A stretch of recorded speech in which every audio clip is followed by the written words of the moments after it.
Well, the basic is that we would like to do something that nobody else have done before, and that is to plant trees in only semi-arid and arid land, where nothing else more or less grows, and where the people are the poorest. How do you go about this? It seems a little difficult. Well, to start with, we have already gotten into our group of people the best ones that really exist, I think, in Africa.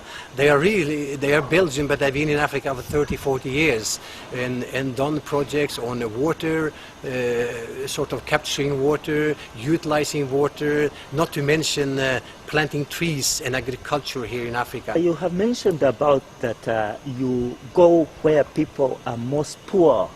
Why is that so? I was among others, the one that took ISO 9000 quality standards to Uganda in 1994, and I trained roughly 100 companies here to get certified to ISO 9000, so I'm familiar with the business ways of Africa.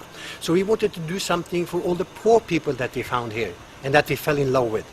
So we decided that if we're going to do something for the poor people, we have to first and foremost find out who they are.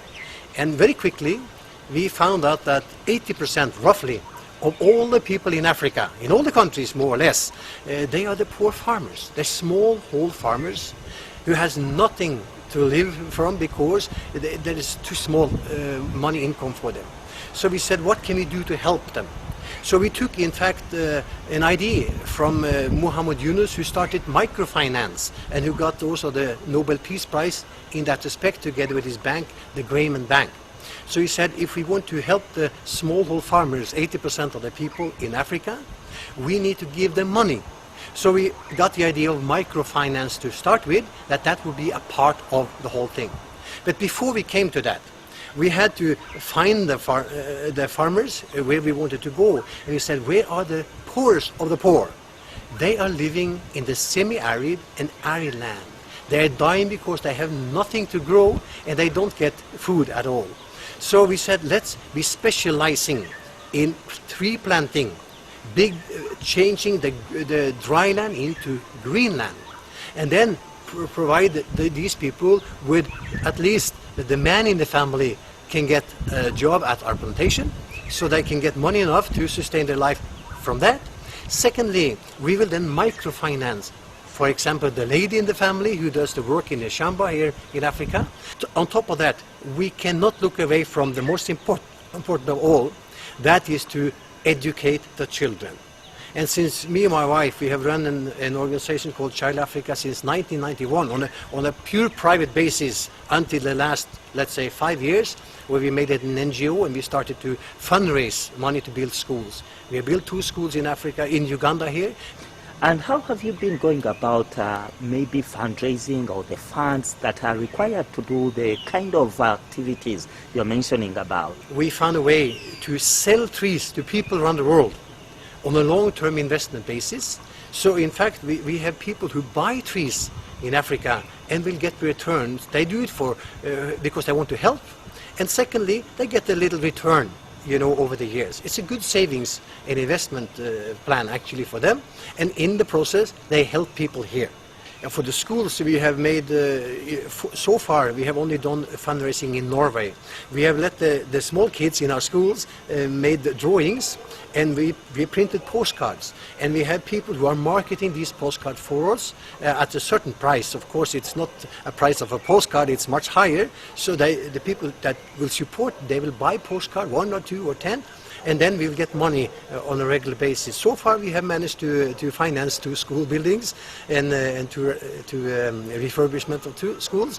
And we, like I said, we think that we're going to increase this way of doing things in Sweden, Denmark, in England this year, and we go to America next year. Because we relate this with global warming, and yes, some areas trees are being cut down, and in some areas you're encouraging to see that trees are planted. But what should be the way forward in all this? Well, for us, we are different from all the other forestry companies. Most forestry companies, they will plant quick or fast-growing eucalypts, or pine, which is good for them because they have to make the money out of whatever they get from day one. We don't need to make any money. We only need to pay back the investors over 20 years. We have started to print, to first publish a magazine called MITI. That stands for trees in Kiswahili. And we are today working with tissue culture in a Belgian university forestry laboratorium. And we are about to get, after 3 years research, we are just about to be able to clone it for the first time, that tree. That is a fantastic high quality tree that grows fast in semi-arid land. And as soon as we get that protocol, how to do it, we will be able to clone it and sell cheap. Probably very cheap, I don't know yet because I don't know the prices, to people who want to grow trees and make a lot of money on it. Yeah, aren't these trees able to give carbon credits to the farmers? Absolutely. We have already done the research on that. And we, so far what we have accounted for is that 2 trees of the mukau, it's called mukau, the Kenyan trees, it doesn't grow anywhere else, but I'm sure we can find ways to grow it here in Uganda. That one, 2 trees, is estimated to give 1 ton of carbon, so that means 1 carbon credit. So the more, if we have 1 million trees, that means 500,000 carbon credits. And what we are going to do is, if that the poor farmers will grow these trees, we will then claim the carbon credit for the whole plantation, including the smallholder farmers, and we will divide the money with them. So we will give them the carbon credit that they deserve. What do you think that you can see Uganda going through in terms of the private sector entrepreneurship? We've been rated the highest entrepreneurs, but also the highest fallout, and many things are coming up, and many successes and failures. What do you see that is coming out of Uganda? Well, I have great hopes for Uganda.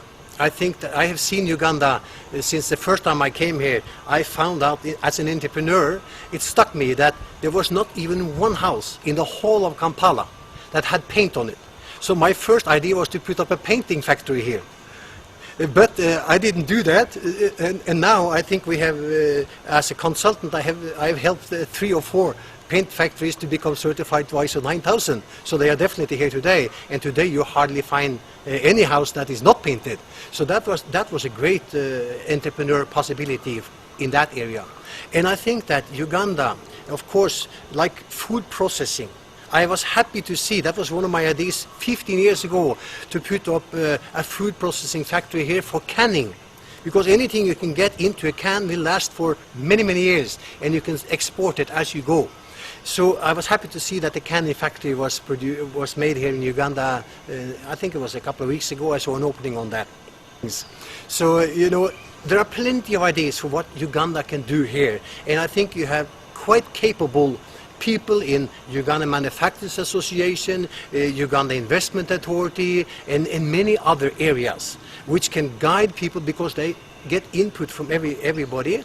And I think also that it should be sort of focused on, in Africa, social entrepreneurship, or what Muhammad Yunus called it, social capitalism. That you make money but give some back. That is the most important. Not take the money, run away with it. You can make money here, very much, but then leave something here, employ people, get things together, and give things back to the society. I think Ugandans can do that because that is easy to sell to investors outside. Because one of the biggest problems here is to fund things. Because it's, you know, high interest, it's difficult to get things, and Africa is Africa in many eyes of the people. So I believe that if you can put in the social capitalism aspect with it, that you're making money, but you are doing good in the process. That is the whole philosophy of Better Globe Group. We call it, in fact, we have made a new name on it. We call it charity with interest. You know, we're doing a lot of charity, but business, based on business. You know, if you base charity on anything else but business, is bound to fail. As we are getting integrated into the East African Common Market Protocol, How do you see that scope, and how do you see our market best put together as 5 nations? Well, I think that bigger is stronger, and also if we can help each other, you know, some has one experience, another has another experience. If we can work together to iron out problems, and not to mention the currency, if we can have one currency, for example, it will help a lot. In many ways, it will benefit everybody the way I see it.